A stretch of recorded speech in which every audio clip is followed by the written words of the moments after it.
So a couple days ago I posted a time-lapse video of a seizing. I was asked to do just a video of a seizing. So here's a quick as I can throw this just to get it kind of done. How I start my seizings, how I start the eye is basically I'll open this up just like a regular sailor's eye. I'll tuck a little splice in here. Tuck. And this is just like normal. And tuck that one, this one, and then the back tuck.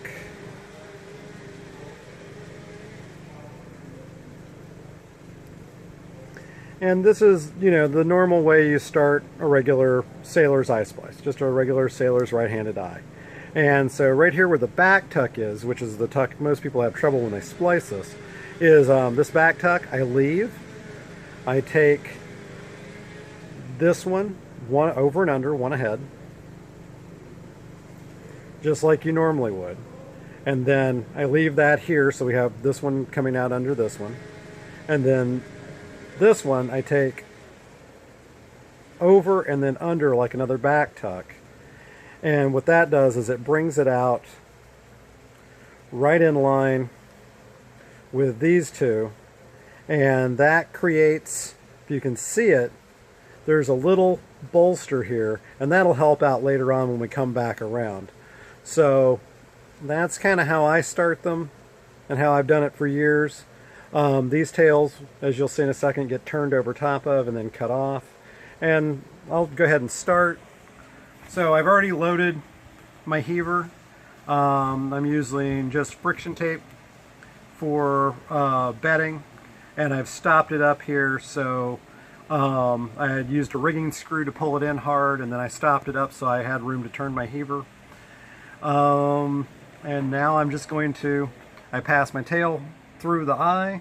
I kind of set it up so I can pull it down hard, and I have a pulling loop already set in here. These loops that we use are made out of dyneema, and they're just really strong and very slippery, so they're small for their strength, so they're really nice to use. And so I get that pulled down sort of firm there, and then I trap the tails so the whole thing can't really roll. And then I really set it, and I'll check underneath and make sure that crossing's in the middle, because we're going to be pulling through that later. And as soon as that's on there, I'll go ahead and start putting my turns on. So you can see that's good and hard. And I put this on with a hever. You could use a stick. You could use a couple of different things. You use a serving board. I like a hever for seizings like this because it just puts them on so much harder. And the material I'm using is some spun polyester vintage 3-strand from New England Ropes. The material I'm working on is underneath the service is a 3-strand material with, it's polyester with dyneema in each strand of the 3 strands. So it's very strong, low stretch. This is for a foot rope for the Charles W. Morgan. And so just kind of keep going here. Nope, I could back off a turn and kind of trim those. And we'll get the tails cut off of here.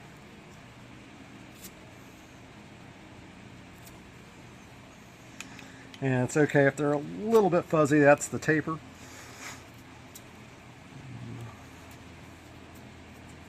Okay. Now keep coming up. Keep coming up. And you can see that if you look in here, I bet you I'll even get a little close there. And that is 1, 2, 3, 4, 5, 6, 7, 8, 9. And it's 8 to 10 turns of material to kind of square. So this is about 10 turns is what this one's going to get. And so, yeah, I'll count them one more time. That looks long. And I always count these two because there's the crossing on the other side. I count these two as one. So that's 1, 2, 3, 4, 5, 6, 7, 8, 9, 10. And then it gets a hitch. So I'm going to come back with my hever. I'm going to drop my thumb under there, pass my hever, pass the tension off to my other thumb. That's what's nice about thumbs. Pull that down, and then I'm going to push it onto my other side because I like the crossing on all the crossings on the same side.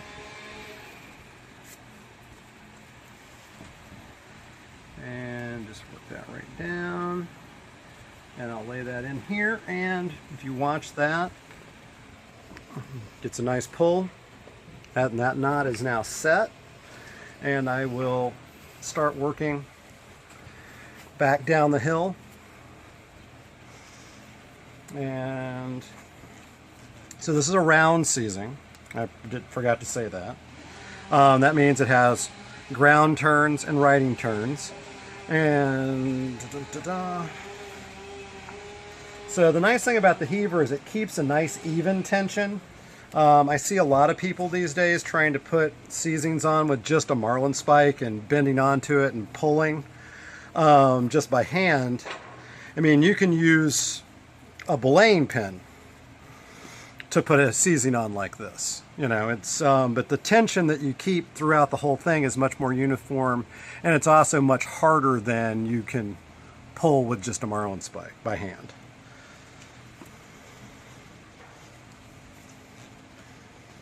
As you see, they just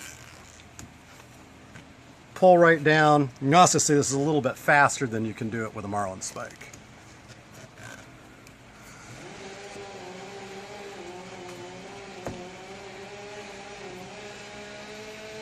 So now I'm going through, and as you can see here, where I had tucked that, it makes a nice bolster there to hold up that turn, so that turn will lay in there and won't roll off the edge. And now I'm holding it right there. Take my hever out.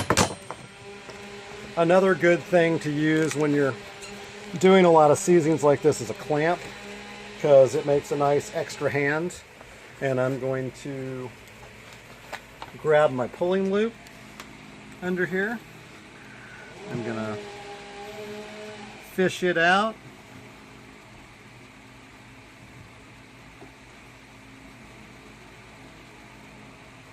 I'm gonna take my tail, pass it through the loop. Now I'm not going to pass it on the end here. I'm actually going to pull this up so it doesn't pull a ton through at the beginning. What happens is if you pull on the very tip end, because it's got to go through hard turns because of all that twist, it's going to twist it up real hard, and you're going to end up with a kink right under here that won't go through the eye. So, well, and it's actually, you're not going through the eye, you're going through the crossing. So I put that there. I'll take my hever. I'll pull it up. Pop it through. Actually, I'm going to turn the other way. I'm going to pop it right through. And now that that's firm, I can take the clamp off of it. I'm going to paint this black later so you'll be able to see in just a second.